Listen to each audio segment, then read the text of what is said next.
नमस्कार, आप सभी के साथ मैं हूं शुभांकर मिश्रा और आप सभी मेहमानों का इस खास कार्यक्रम में बहुत बहुत स्वागत करता हूं, जिसको हमने नाम दिया है बिल्डिंग अ न्यू इंडिया। एक नए भारत का निर्माण, एक ऐसा भारत जो सशक्त भारत हो। हालांकि हम और आप दोनों ये जानते हैं कि कोरोना महामारी ने परिस्थितियों को बदला है, पूरी दुनिया में बदल दिया है। भारत भी इससे अछूता नहीं है। चीजें बदली हैं, अर्थव्यवस्था मंद पड़ी है और अगर अर्थव्यवस्था को वापस ट्रैक पर लाना है और देश को, जैसा कि हमने शुरुआत में कहा, कि मजबूत और सशक्त भारत बनाना है, तो इसमें रियल एस्टेट सेक्टर को एक अहम भूमिका निभानी पड़ेगी। ये भूमिका का निर्वहन तब हो सकता है जब डेवलपर्स, पॉलिसी मेकर्स और बायर्स ये तीनों साथ मिलकर काम करें, इन तीनों में सामंजस्य बैठे। और थोड़ा सा ये दुर्भाग्य है या अनफॉर्चुनेट कहूं कि पिछले कुछ सालों में ये विश्वास जो है ये थोड़ा सा कम हुआ है। इसका नुकसान भी सभी को उठाना पड़ा है। लेकिन जैसा हमने शुरुआत में कहा कि नए भारत का निर्माण करना है, परिस्थितियां बदली हैं। इस नई परिस्थितियों में वक्त की नजाकत को समझते हुए जो कमियां हैं उन्हें दूर करने के लिए TV9 और ओरिएंट बेल टाइल्स ने इस फोरम का आज ऑर्गेनाइज कराया है और इसमें हम चर्चा यही करेंगे कि इन तीनों के बीच में सामंजस्य कैसे बैठाया जाए। ये विश्वास में जो एक आ वर्ड जुड़ गया है, अविश्वास, क्योंकि कोरोना काल के बाद घरों की मांग जो है वो बड़े घर को लेकर बढ़ी है, लेकिन विश्वास जो है वो शायद उल्टा हो गया, छोटा हो गया है। तो ये विश्वास में आज ना जुड़े, इसको लेकर आज हम चर्चा करने वाले हैं। लेकिन इस चर्चा की शुरुआत करें उससे पहले TV9 और ओरिएंट बेल टाइल्स की तरफ से रियल एस्टेट को लेकर हमने एक खास पेशकश तैयार की है। नाम दिया है building a new India forum. Bharat विकास के नए नए कीर्तिमान स्थापित कर रहा है और तरक्की के पथ पर लगातार आगे बढ़ते हुए पूरे विश्व का मार्गदर्शन कर रहा है। अपने सामर्थ्य और संसाधनों के दम पर देश नई ऊंचाइयां छू रहा है।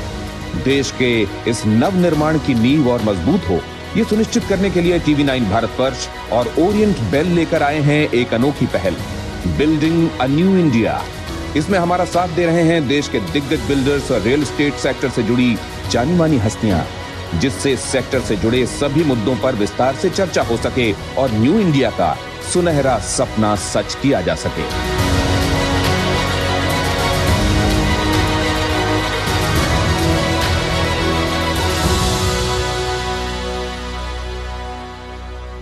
फोरम की शुरुआत करने से पहले मैं बुलाना चाहूंगा ओरिएंट बेल टाइल्स के MD मधुर डागा जी को।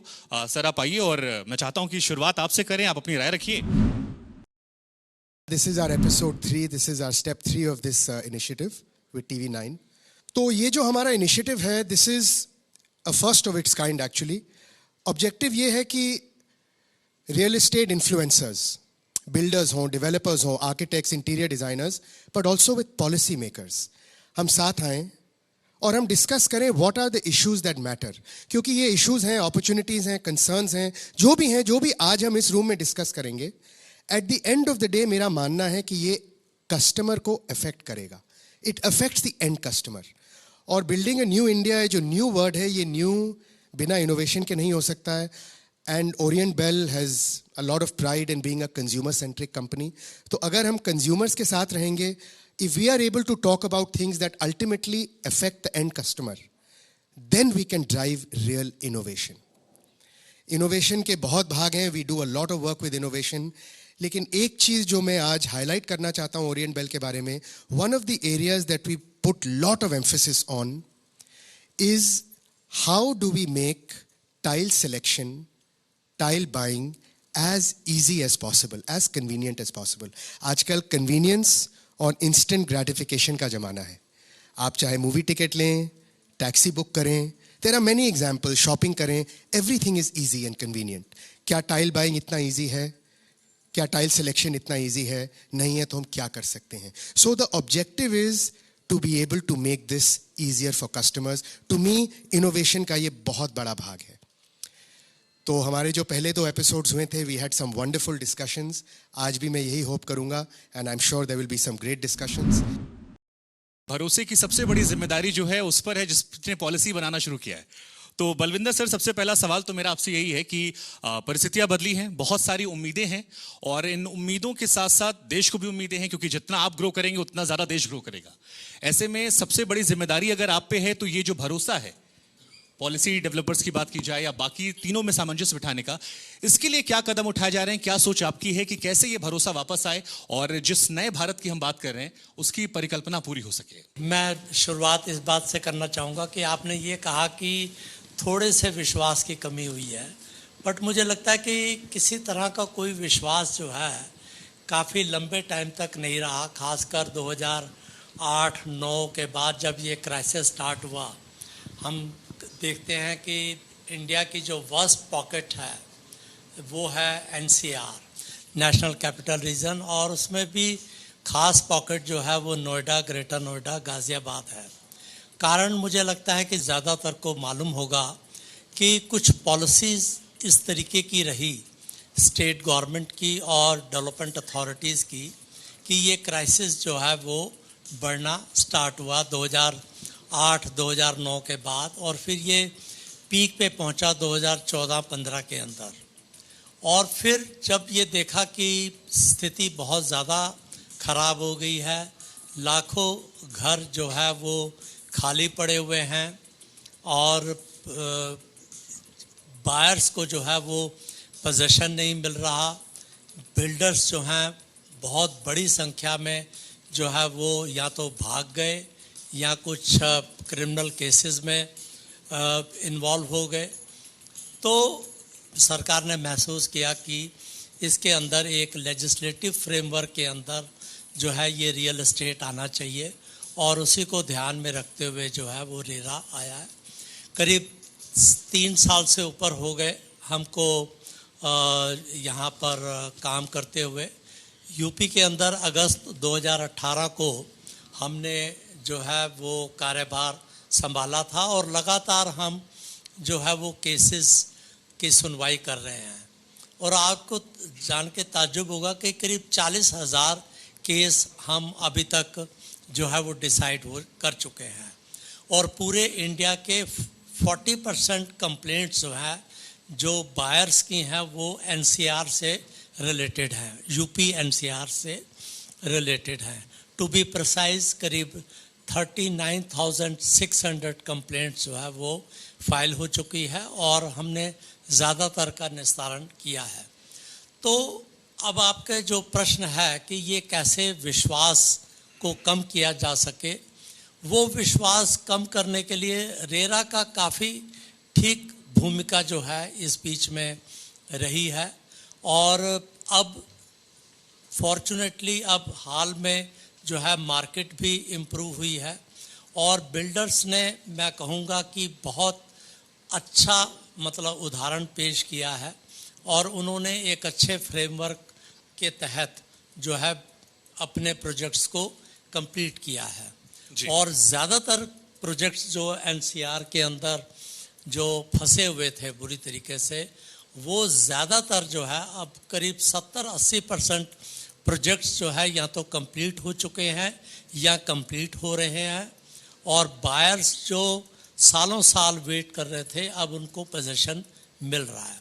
तो मुझे लगता है कि यदि ये स्पीड रही तो 2 साल तक जो है स्थिति काफ़ी नियंत्रण में आ जाएगी, और ज़्यादातर प्रोजेक्ट्स जो बहुत ज़्यादा डिलेड थे या स्टॉल्ड थे वो कंप्लीट हो जाएंगे जी। तो आई थिंक कि ये विश्वास जो है वो पुनः आएगा, और बहुत जल्दी जो है इस दिशा में काम चल रहा है। मनोज जी, मैं आपसे अगला सवाल लेता हूं, क्योंकि बलविंदर जी बार बार कह रहे थे कि देखिए हमने बदलाव शुरू किया है, पॉलिसी हम बना रहे हैं जिसमें बायर्स का फायदा हो रहा है, लेकिन बिल्डर्स को लेके बहुत सारे संशय पिछले कुछ सालों में जिन घटनाओं का जिक्र सर कर रहे थे, कई हजारों उन्होंने केसेस की बात की, तो ऐसे में आपकी जिम्मेदारी कितनी बढ़ जाती है, इस बारे में हम चाहेंगे आप बताएं।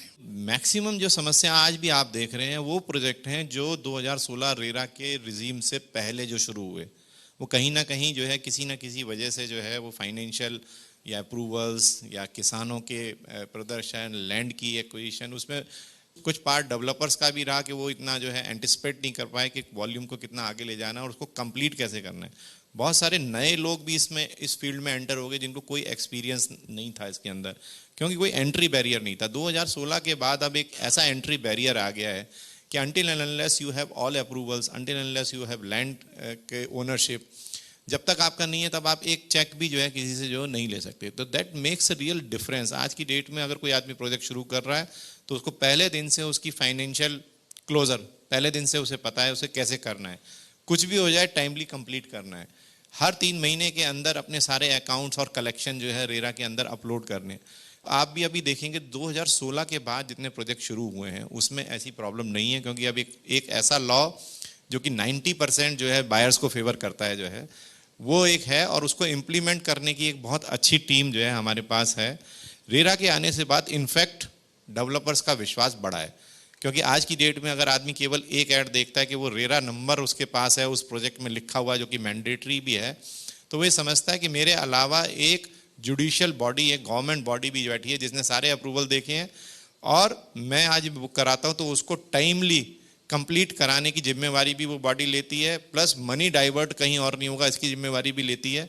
तो ये सारी जो चीज़ें आने से मेरे ख्याल और अभी 1-2 साल जैसे सर ने बताया जो है और लगेंगे जो पुराने प्रोजेक्टों का रेजोल्यूशन है। इस फोरम को लेकर हमारा कोशिश भी हमारी यही है कि सामंजस्य जो है बनाया जाए। लेकिन आशीष जी, सवाल ये था कि पॉलिसीज यानी एक्ट्स में अगर बदलाव होता है तो कई बार हम देखते हैं कि कॉस्ट बढ़ जाती है, तो ऐसे में बायर्स के मन में कई बार सवाल आता है कि कहीं ऐसा ना हो कि क्वालिटी कॉम्प्रोमाइज कर ली जाए, या क्या आप कोई अलग से अलाउंस रखते हैं अगर पॉलिसीज चेंज होती हैं आप बनाते वक्त? रेरा या डेवलपर का मेन एम तो है कि घर ओनर को बेनिफिट मिलना चाहिए। तो होम ओनर की तरह अगर हम देखें तो नंबर ऑफ प्रोजेक्ट्स जो रेरा रेगुलेशन के बाद आ रहे हैं, अगर आप उसको देखो तो इमीडिएटली वो बहुत ड्रास्टिकली रिड्यूस हो गए हैं। वो इसलिए रिड्यूस हो गए हैं कि कहीं ना कहीं आपको ये भी समझना पड़ेगा कि कुछ कॉम्प्लेक्सिटी बढ़ी है। ऐसा नहीं है कि बहुत सिंपल प्रोसेस है और नीति बहुत अच्छी है, तो हमें उसको भी एडवोकेसी लानी पड़ेगी कि क्यों प्रोजेक्ट्स कम आ रहे हैं, जिसका अल्टीमेट नुकसान आज नहीं हो रहा क्योंकि पुरानी इन्वेंट्री है, बट अल्टीमेट नुकसान उसका घर खरीदने वाले को, घर खरीदार को होने वाला है आगे आने वाले सालों में। इसके लिए जो आपका ये टॉपिक है कि भाई नीतियाँ जो हम बात कर रहे हैं, जो मनोज जी ने भी पॉइंट आउट किया, जब तक हम अथॉरिटी को रिस्पॉन्सिबल नहीं ठहराएंगे तब तक हम एज अ डेवलपर काम करने में मुश्किल आती रहेगी और कॉस्ट बढ़ती रहेगी जो डेवलपर को अल्टीमेटली ओनर से लेनी पड़ेगी। नीतियाँ आने से, कोई भी रेगुलेटरी फ्रेमवर्क आने से कॉस्ट इंक्रीज होती ही होती है। देखें आज इतने प्रैक्टिसिंग आर्किटेक्ट्स हैं जो काम कर रहे हैं मार्केट में, इतने एक्सपीरियंस्ड आर्किटेक्ट्स हैं, क्या वो डीम्ड अप्रूवल नहीं कर सकते? क्या अथॉरिटीज़ अपना काम डेजिग्नेट नहीं कर सकती? जब अथॉरिटी एक EWS-LIG होम बेचने के लिए भी डेवलपर को डेजिग्नेट कर सकती है कि भाई डेवलपर खुद बेच ले। डेवलपर आज अथॉरिटी के लिए बहुत सारे आउटसोर्स काम करता है, कॉन्ट्रैक्टर्स एम्प्लॉय करता है। ऐसे ही अथॉरिटी को अपना जो फ्रेमवर्क है एक तरीके का सुपरविजन एजेंसी रहना चाहिए, और अप्रूवल्स के लिए भी आउटसाइड एजेंसीज या आउटसोर्स करना चाहिए जिससे कि प्रोसेस फास्ट हो। एक 1 पॉइंट सोल्यूशन होना चाहिए। आज मुझे कोई प्रोजेक्ट लॉन्च करना है तो उसके जो नंबर ऑफ अप्रूवल्स देख के मैं बैक सीट लेता हूँ, वो चीज़ जब तक नहीं हटेगी, और वो रेरा ही कर सकता है। वो रेरा एक ऐसी अथॉरिटी अपने आप को और स्ट्रॉन्ग करे। अभी तक कस्टमर की प्रॉब्लम सॉल्व कर रहा था, अब रेरा वो बहुत हद तक हो गई है और हो रही है। अब रेरा को डेवलपर की प्रॉब्लम सॉल्व करने पे ध्यान देना चाहिए। हमारे साथ कवि जैन जी भी क्योंकि हैं। आज के टाइम की बात की जाए तो वर्क फ्रॉम होम शुरू हो गया है, बच्चों के लिए स्कूल फ्रॉम अब वो भी घर से शुरू हो गया है। तो ऐसे में क्या बदलाव आपकी तरफ से आप देख रहे हैं कि जब घर को लेकर जो हमारी एक सोच थी वो पूरी तरह से अब चेंज हो गई है? हम आर्किटेक्ट्स की रिस्पॉन्सिबिलिटी जो है वो मेरे हिसाब से अब काफ़ी बढ़ गई है। अभी तक हम आर्किटेक्ट्स को मैं अगर पूरा रियल एस्टेट का डेवलपमेंट देखूं, देयर वाज अ बबल। वो बबल में क्या हुआ कि काफ़ी सारे प्लेयर्स, क्योंकि उनको जिस तरीके के एस्केलेशंस हो रहे थे, हर आदमी ने अपनी दुकान बंद करके रियल एस्टेट में आने की कोशिश करी। अब ये जो विश्वास और अविश्वास की जो बात हुई है कि 2016 के बाद में हम ये देख रहे हैं कि एक जैसे किसी सोसाइटी में चलनी होती है तो केवल जो सीरियस प्लेयर्स हैं, नए प्रोजेक्ट्स आज की डेट में जो लॉन्च हो रहे हैं, उसमें मैं 100% ये गारंटी करता हूं कि ये डिलीवर होंगे। उसका रीज़न है कि ये सारे सीरियस प्लेयर्स हैं। उसके पहले जो अभी भी अटके हुए हैं, या जो इन्वेंट्री खाली पड़ी हुई है, या जो इन्वेंट्री अनबिल्ट पड़ी हुई है, वो सारी वो है जो सीरियस प्लेयर्स की नहीं थी। जी नयन सर, मैं आपसे शुरुआत करता हूं। एक सवाल है मेरे ध्यान में, और एक परसेप्शन भी लोगों के मन में कई बार होता है कि अगर कोई नई पॉलिसी आती है तो उसकी जितनी कॉस्ट होती है वो ये मान के चलते हैं कि वो हम बायर्स पे डाल देते हैं। तो क्या ये बिल्डर्स की प्रवृत्ति भी होती है, और कैसे इसे आप देख रहे हैं? इसमें एक्चुअली बदलाव जो है वो कॉस्ट इम्पैक्ट से ज़्यादा टाइमलाइन इम्पैक्ट पे आ रहा है आज की वक्त में। अगर आप बात करें, जहाँ पे पहले डेवलपर्स अगर आज से सिर्फ 10 साल पहले जाएं, कमिटमेंट्स देते थे 36 मंथ्स में डिलीवर करेंगे, प्लस माइनस 6 मंथ्स। आज पहले ही दिन से हम लेके चलते हैं कि बस भाई 5 साल का आप टाइमलाइन लेके चलिए, बिकॉज कहीं पे वहाँ डिले हुआ तो आपको 10% या MCLR प्लस 2% जो भी आपका आता है उतना आपको कॉस्ट अपने बायर्स को देना पड़ेगा वापस। ये चीज़ की वजह से आप मान सकते हैं थोड़ा बहुत है इम्पैक्ट। कॉस्ट पे मैं कोई बहुत बड़ा इम्पैक्ट नहीं मानूंगा। आई थिंक सीरियसनेस के ऊपर बहुत बड़ा इम्पैक्ट है। पिछले 10 साल में इतने प्लेयर्स घुसे हमारे बिजनेस के अंदर, जो नॉन सीरियस प्लेयर्स भी थे, कितने आए कितने गए, काफ़ी अलग अलग बैकग्राउंड के लोग भी घुसने लगे जिनको एक्सपीरियंस नहीं था, जहाँ पे कहीं ना कहीं चीज़ें ख़राब हुई। 2006 से मेरे को याद है, मेरे पिता नरेडको चेयरमैन थे उस वक्त, काफ़ी साल तक एडवाइस करते रहे कि इंडिया में रेरा की सख्त ज़रूरत है। 2007 में आपका मास्टर प्लान खुल रहा था गुड़गांव का, जितना बड़ा गुड़गांव है उससे 3 गुना बड़ी और लैंड ऐड हो रही थी। नोएडा के अंदर इतने लाइसेंसेस दिए जा रहे थे, तो हमें उस टाइम पे नज़र आ रहा था यार एक साथ अगर हज़ारों प्रोजेक्ट मार्केट में उतरेंगे पूरी मार्केट हिल जाएगी। रेगुलेट कैसे होगी, इतनी डिमांड सप्लाई का गैप है, बट इसको कैसे आगे बढ़ा पाएंगे। हम बहुत बहुत शुक्रगुजार हैं कि किसी ने इसके ऊपर सीरियसनेस से, बीजेपी गवर्नमेंट ने भी एक स्टेप लिया और ये रेरा को फॉर्मुलेट करके लेके आए। अब जो कि लेके आए हैं इसमें 3 दिक्कतें हैं जिनको मैं विवरण करना चाहूँगा यहाँ पे सबके सामने। सबसे बड़ी जो दिक्कत है वो ये है कि RERA I think needs more empowerment. RERA को कहीं ना कहीं अगर आप इंटरनेशनली देखें, चाहे दुबई में देखें, कई और इंटरनेशनल मार्केट्स में देखें, वो एक सेंट्रल स्पॉक का काम करता है। आपको अगर कोई भी अपना अप्रूवल चाहिए, आज की डेट में भी आपको मैं बताना चाहूँगा किसी भी प्रोजेक्ट के अंदर 50 से 60 अप्रूवल्स की ज़रूरत पड़ती है, चाहे वो लेबर डिपार्टमेंट हो, एयरपोर्ट अथॉरिटी डिपार्टमेंट हो, फायर डिपार्टमेंट हो, कंसेंट टू इस्टेब्लिश हो। तो कहीं ना कहीं आई थिंक ये सिंगल विंडो क्लियरेंस को कहीं ना कहीं इनकॉर्पोरेट करना ज़रूरी हो जाएगा, नहीं तो उसके बगैर ये अल्टीमेटली प्रॉब्लम सॉल्व नहीं होएगी। दूसरी सबसे बड़ी जो दिक्कत मार्केट में इस वक्त चल रही है, ज़्यादातर कंपनीज के लोन्स हैं PSU बैंक्स के साथ या फिर NBFC कंपनीज के साथ। सारे के सारे अगर आप NBFC या बैंक्स के देखें, कहीं ना कहीं रेगुलेशन में बहुत स्ट्रॉन्ग लकूना है। बैंक या NBFC बोलता है कि जी रेरा का 70-30 तो है, बट एक काम करो जी, वो 70 में पैसा जाएगा, हम 30 पे लियन रखेंगे, फिर 70 वापस घुमा के आप 30 में लाइए, फिर हमसे अप्रूवल लीजिए, फिर हम रिलीज करेंगे कंस्ट्रक्शन के लिए। जितने भी डेवलपर्स हैं समझ रहे हैं मैं क्या बोल रहा हूँ। 100% पैसे के ऊपर कंट्रोल अगर आप रखेंगे तो कहीं ना कहीं ये नीतियों के बिल्कुल खिलाफ है, लेकिन फोर्स किया जा रहा है डेवलपर्स को कि जी 100% कंट्रोल बैंकर्स के पास रहे। वी अंडरस्टैंड कि अगर कोई लेंडर है they will want some cash flow control and all, but this is a major problem overall right now that is coming in. Third major problem that is coming is multiplicity of forums. आपके NCLT, IBC, आपके बाकी और भी forums हैं, कम से कम 3-4 और forums हैं जहाँ पे चीज़ें जाती है। बट इंटरनेशनली अगर आप देखें, रेरा ही एक इकलौता फोरम है जहाँ पे मैंने देखा है गुड़गांव में बड़ा अच्छा काम होता है। Noida of course we have not done a project. आमने सामने बिठाया जाता है, कस्टमर का भी ग्रुप सामने बैठ जाता है, हम लोग कोई बोलते हैं जी आप बैठें और इनका जवाब दें, क्या क्या इश्यूज हैं आपकी। तो आई थिंक ये अगर 2-3 चीजें हैं सॉर्ट आउट हो जाए तो आगे बड़े अच्छे से चलेगा। अब अगर डेवलपर इतना परेशान है तो लाजमी बायर भी परेशान होगा, और अगर दोनों परेशान होंगे तो ये नए भारत के निर्माण में काफी परेशानियां होंगी। तो मुझे लगता है कि इस पर आप थोड़ा सा क्लियर करें, क्योंकि क्या इसकी रिक्वायरमेंट है, और ये बहुत ही वैलिड पॉइंट है सर। जो पॉइंट रेज किया वो बड़ा वैलिड है कि मल्टीप्लिसिटी है, कई जगह से अप्रूवल्स जो है वो लेने पड़ते हैं। इस पर जो है वो बेस्ट जो फॉर्मेट है वो यही है कि ऑनलाइन जो है सिंगल विंडो सिस्टम होना चाहिए, और सारे अप्रूवल जिस भी डिपार्टमेंट्स के हैं वो उसी जो है पोर्टल पर ही दे दिए जाने चाहिए। तो यूपी गवर्नमेंट में शुरुआत हुई है, एक ऑनलाइन पोर्टल लगभग तैयार हो चुका है, और आई एम श्योर कि जब एक बार तैयार हो जाएगा तो बाकी जगह पर भी जो है वो सिंगल विंडो सिस्टम चालू हो जाएगा। क्योंकि इसका जो सोल्यूशन है वो यही है कि सिंगल विंडो सिस्टम हो, ऑनलाइन हो, और टाइम बाउंड तरीके से जो है वो अप्रूवल्स जो है वो दिए जाएं। दूसरा आपने जो इशू रेज किया कि ये बैंक्स जो है वो 70% से जो है वो पैसा निकाल रहे हैं। वो इनफैक्ट हम लोगों ने भी अभी 2-3 बैंक्स को लिखा है, हमने रिजर्व बैंक को भी ये लिखा है कि जो प्रोजेक्ट का पैसा है वो तो ठीक है 70% से निकलना चाहिए और उसके बियॉन्ड जो है वो 30% से आना चाहिए।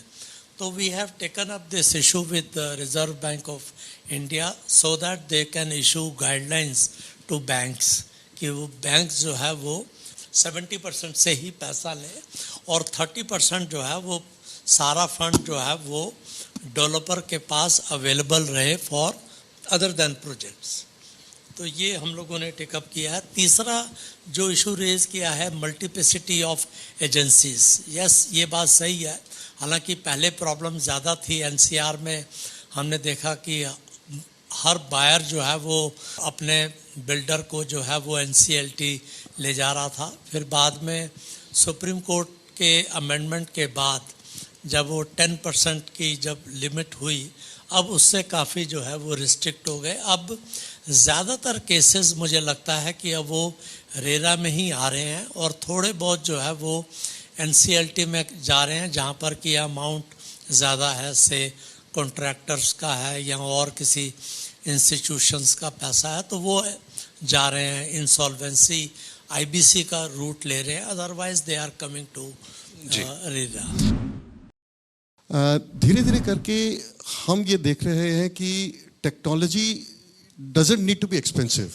जो पैसिव बीन्स हैं वहाँ पर हमारे जो कंसल्टेंट्स हैं लाइक अस, वी और the green consultants and MBP consultant specially, हम लोग आज के डेट में अगर आप देखेंगे कि जो पावर कंजम्पशन है वो कितना रिड्यूस हो गया है एलईडीज वगैरह की वजह से आने से। सिमिलरली जितनी भी आपकी मीन्स ऑफ ट्रीटमेंट्स हैं they should all go passive. और जितना हम अगर ये पैसिव मीन्स रखेंगे तो उसमें कॉस्ट एक वन टाइम कॉस्ट शायद थोड़ी सी हो, लेकिन जो आरओआई है वो 12 से 18 महीने के अंदर में हो जाता है और उसके बाद में जो मेंटेनेंस रहती है that is literally free of cost for people. Manoj sir, एक सवाल मेरा आपसे है कि कंज्यूमर जो होता है वो प्राइस एक्सेसिबिलिटी चाहता है, आपकी साइड से क्या चीजें हो सकती हैं कि बायर और आप दोनों एक पेज पर आ जाएं या चीजें बेहतर हो जाएं? डेफिनेटली जो रिक्वायरमेंट ऑफ हाउस है वो एंटायरली चेंज हुई है, क्योंकि इतना समय कभी भी सारी फैमिली घर में नहीं रही। स्पेशली जो फर्स्ट लॉकडाउन हुआ तब वो रियलाइज़ किया उन्होंने कि एक्चुअल घर की जो रिक्वायरमेंट है वो क्या है। तो अभी हमारा जो मैंडेट है या जो हम नए प्रोजेक्ट जो हम डिज़ाइन कर रहे हैं उसमें जो है ब्रीथिंग स्पेस, एक जो है स्टडी रूम्स की रिक्वायरमेंट, एक घर वर्क फ्रॉम होम के लिए एक ऑफिस की रिक्वायरमेंट, तो बड़े हाउसेस की रिक्वायरमेंट जो है एकदम से अचानक से बढ़ी है। तो आज की डेट में जो डिज़ाइनिंग फैक्टर है प्लस जो कॉमन एरियाज़ के अंदर जो हम सर्विसेज डेवलप करते थे, स्पेशली द कम्युनिटी सेंटर और जो क्लब्स वगैरह, उसके अंदर भी हम वर्क स्टेशन अब डिज़ाइन कर रहे हैं। उसके अंदर हम क्वारंटाइन रूम्स भी डिज़ाइन कर रहे हैं कि अगर ऐसा लॉकडाउन दोबारा होता है तो स्पेशली कुछ जो रूम्स हैं वो नॉर्मल डेज़ में गेस्ट रूम की तरह यूज़ हो और स्पेशल पैंडेमिक के टाइम में वो क्वारंटाइन रूम की तरह, मेडिकल रूम की तरह यूज़ हो। घर के अंदर भी जो बालकनी था वो हमने देखा कि जिन फ्लैट्स के अंदर लार्ज बालकनी एरिया था वो बहुत ज़्यादा अप्रिशिएट हुआ, क्योंकि लोग जो सारे दिन अगर घर में हैं तो वो घर में वो जो एक कॉमन स्पेस, पहले जब हमारे पुराने घर बनते थे तब आंगन होता था, बीच का घर ओपन होता था, चारों तरफ रहते थे। तो अब अर्बन एरियाज़ में उतनी लग्जरी पॉसिबल नहीं है, तो अब वो बालकनीज स्पेस या कॉमन स्पेस या lobbies, family lounge, studies, office, इसकी रिक्वायरमेंट डेफिनेटली बढ़ी है। तो अब जो आप नए प्रोजेक्ट देखेंगे वो थोड़े लार्ज साइज़ के और इन सब चीज़ों को केयर करते हुए।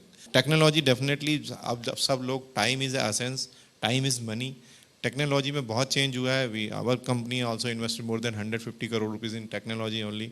जहाँ पहले एक 25 स्टोरी बिल्डिंग को बनाने में 4 साल लगते थे, आज वो 15 से 16 महीने के अंदर बन के तैयार होती है। वर्कमैनशिप इंप्रूव हुई है, no brick work, no plaster, pollution उसके अंदर कोई होता नहीं है। The next phase is the steel buildings. All over the world जो है स्टील स्ट्रक्चर्स जो है हो रहे हैं, स्टील स्ट्रक्चर में भी अभी हमने स्टार्ट किया है। तो अब आप देखेंगे जो एक ट्रेडिशनल टाइम था किसी प्रोजेक्ट को 4 साल 5 साल कंप्लीट होने का, वो ड्रास्टिकली कम हो रहा है और आने वाले टाइम के अंदर 1 से 1.5 साल के अंदर आपको प्रोजेक्ट्स जो है मिलेंगे। एक सवाल आशीष जी उससे पहले मेरा आपसे है कि आम इंडियंस का एक माइंडसेट होता है कि सस्ता सुंदर टिकाऊ, तो इसको लेकर आपका क्या परसेप्शन है? एक बिल्डर कैसे स्मार्टली नया बिल्डर बनके नए तरीके से नए भारत में अपना योगदान कर रहा है? क्या रिक्वायरमेंट्स, क्या चीजें बदली हैं? तो एक जो डिफरेंस आया है, लाइक पहले जब हम रियल एस्टेट कोई प्रोजेक्ट लॉन्च करते थे तो लैंड आती थी और आप लाइक आर्किटेक्ट के साथ बैठते थे और इमीडिएटली आई थिंक हफ्ते 10 दिन के टाइम लाइन में आप एक प्रोजेक्ट लॉन्च कर सकते थे। बट आज की डेट में रिसर्च एंड डेवलपमेंट जो है हर रियल एस्टेट कंपनी बहुत ज़्यादा फोकस कर रही है। जो सिर्फ एक इंडस्ट्री करती थी पहले, तो रियल एस्टेट अपने आप को अब इंडस्ट्री की तरह ऑब्वियसली ट्रीट करने लगी है। आई थिंक पॉलिसी मेकर्स को भी उसको इंडस्ट्री कर देना चाहिए। तो रिसर्च एंड डेवलपमेंट जब हम करते हैं कि भाई क्या प्रोडक्ट मार्केट में एक्सेप्ट हो रहा है, किस वैल्यू पे एक्सेप्ट हो रहा है, तो जो आपने क्वेश्चन पूछा कि भाई सस्ता सुंदर टिकाऊ, तो अगर मैं कुछ भी बैक एंड वर्किंग कर रहा हूँ तो पहले मेरे को एक रिसर्च एंड डेवलपमेंट टीम अपनी बिठानी पड़ेगी जिसमें मैं ये सोच पाऊँगा कि एंड कस्टमर उस प्रोडक्ट को कितने में खरीद पाएगा। जब उस कस्टमर का एक इस साइज़ का प्रोडक्ट चाहिए और इतने में खरीद पाएगा, तो उसको आप बैक वर्क कर सकते हो कि भाई टेक्नोलॉजी इज़ मस्ट। बिना टेक्नोलॉजी से कोई कॉस्ट नहीं बढ़ रही। अब अगर हम शटरिंग माइवन यूज़ कर रहे हैं तो उसमें मतलब आपका same cost, in fact cost reduce हो रही है क्योंकि टाइम रिड्यूस हो रहा है। तो सारी चीज़ें मिलाकर चलनी है। एंड रिजल्ट ऑब्वियसली कस्टमर को प्रोडक्ट देना है जो सस्ता सुंदर और टिकाऊ हो, तभी वो एक्सेप्ट होएगा। क्योंकि आप ऐसा कुछ नहीं बना सकते जो कस्टमर की पॉकेट को अलाउ ना करे या जो कस्टमर खरीद ही ना पाए। तो research and development as a real estate industry has got a major traction now and people are using it. अब बलविंदर सर, एक सवाल मेरे मन में बार बार आ रहा है और ये सवाल मुझे लगता है कि सारे बायर्स के जहन में रहता है कि जब आप कोई नई पॉलिसी बनाते हैं तो उसका आधार क्या होता है? कैसे आप तय करते हैं नई पॉलिसी की क्या होनी चाहिए? किससे आप सलाह करते हैं? क्या चीजें दिमाग में रखते हैं आप कोई भी नई पॉलिसी बनाते वक्त? देखिए, कोई भी पॉलिसी किसी भी लेवल पे यदि बनती है तो सबसे पहले तो उसकी नीड है, ठीक है ना। पब्लिक बेसिकली जो है वो सिटीजन्स को जो है वो सेंटर में रख के पॉलिसीज़ जो है वो बनाई जाती हैं। बेसिकली उन्हीं के लिए, फॉर ब्रॉडर पब्लिक गुड के लिए जो है सबसे इम्पॉर्टेंट जो पॉलिसी में जो ज़रूरत है वो है कंसल्टेशन की, कि जो भी स्टेक होल्डर्स हैं उनके साथ जो है वो प्रॉपर कंसल्टेशन हो एट वेरियस लेवल्स। ये हम लोगों ने over the period of time हमेशा देखा है कि फॉल्टी पॉलिसीज़ वही रही हैं जहां पर कि प्रायर कंसल्टेशन स्टेक होल्डर के साथ नहीं रहा है। पॉलिसी वही होती है जहां पर कि अच्छी तरीके से कंसल्ट करके और फ्यूचर के को एंटिसिपेट किया जाए। एक्चुअली प्रॉब्लम हम लोगों के साथ ये है कि हम फ्यूचर को कभी भी सही तरीके से एंटिसिपेट नहीं कर सकते।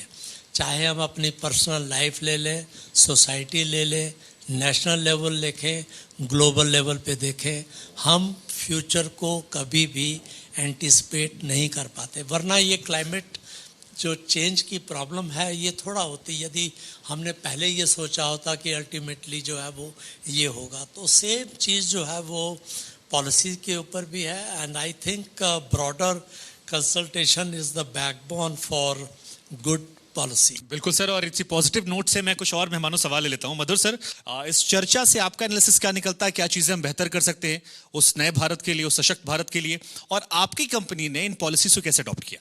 एक तो जो भी यहाँ पर डिस्कशन हुआ है, one thing is very clear, we are trying to save time. Time is money. सबसे जरूरी चीज है टाइम इज मनी। चाहे वो रेरा की एम्पावरमेंट हो, चाहे वो बिल्डिंग इंडस्ट्री में टेक्नोलॉजी अडॉप्शन हो, we are trying to save time. उस एरिया में I want to tell you, we are very proud. Orient Bell में इतना काम हम कर रहे हैं, जैसे मैंने अपने शुरू के एड्रेस में भी बोला, how can we support the building material industry, how can we support architects, how can we support developers in compressing time. हम कभी कोई डिले में कंट्रीब्यूशन नहीं देना चाहते हैं। We always want to be able to contribute in time. एक तो ये, आई think time is the most perishable commodity. जो भी हमारी पॉलिसीज बने, of course Orient Bell is supporting them, many times we are ahead of policies because we are very consumer centric, but हमारा एक focus रहता है टाइम। नंबर 2, एक और जो बहुत बड़ी पेरिशेबल कमोडिटी है टाइम के अलावा, वो है वाटर, पानी। Water it is underestimated how important the issue of water and water conservation is, not only in India but for the planet. I think you had mentioned this is an area of lot of passion for you, green. मैं यहाँ बताना चाहूँगा, we have been making tiles for more than 50 years. Our tile uses the least water per square meter of any tile in the country. This is something we are very proud of. We have zero waste. ये कोई policy matter नहीं है, लेकिन we are very, very cognizant of the fact कि green and environment is very important. So from our point of view, we have to support the industry. We have to contribute to shrinking time, चाहे वो building बनाने की time हो, चाहे वो tile selection की time हो. And एक policy matter जो है वो environment, sustainability, उसमें हम बहुत काम कर रहे हैं. We are very much in that for 50 years now. It is part of our DNA. So these are the two most important things we have to work towards. Everyone here should work towards कि how do we make sure time is used in the best way.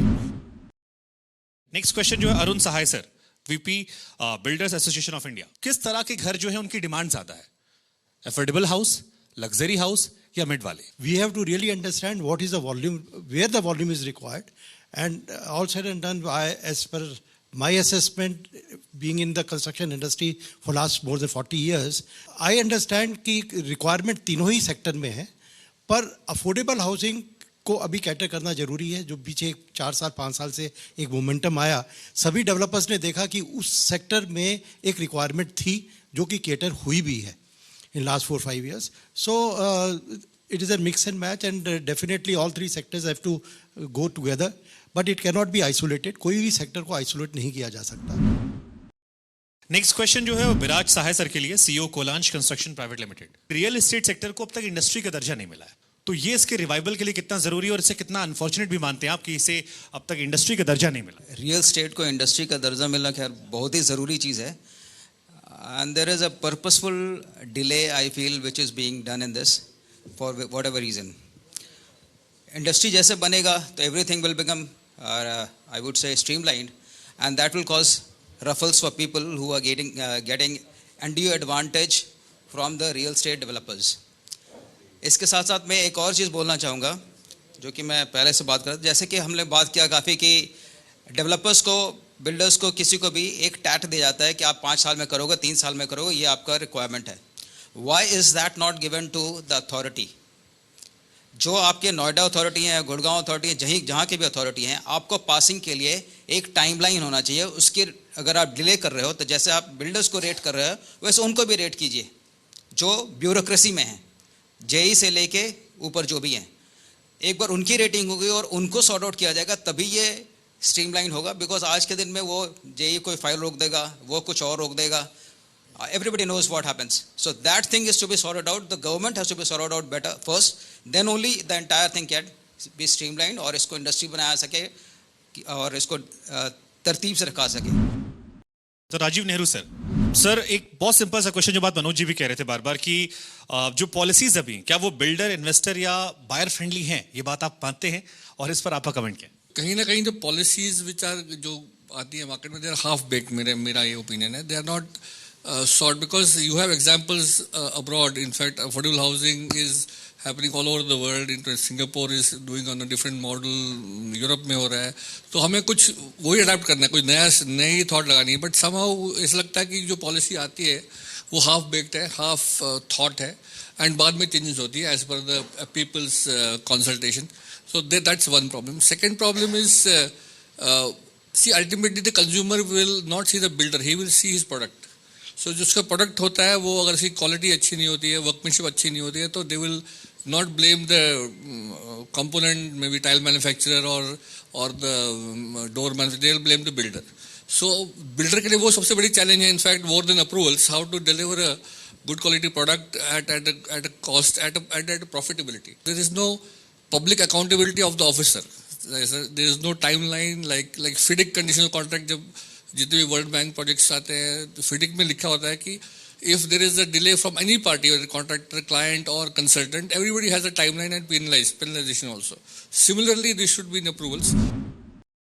Rajiv sir ने भी Balwinder sir आपके लिए सवाल खड़े कर दिए. वही सवाल बार बार है कि जवाबदेही सबकी क्यों नहीं? Basically India is a very very tough and complicated country.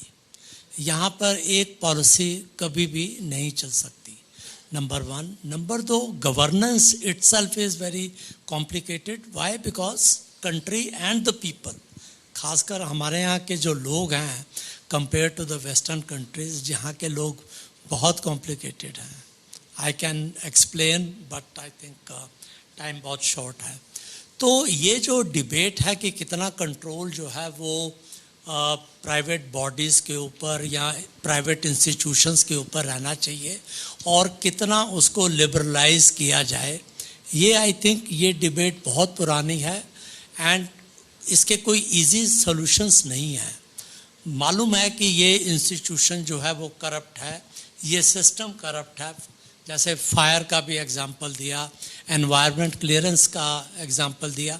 हम सबको मालूम है, इवन द गवर्नमेंट नोज़ कि ये जो है करप्शन है यहाँ पर इन इंस्टीट्यूशंस में है.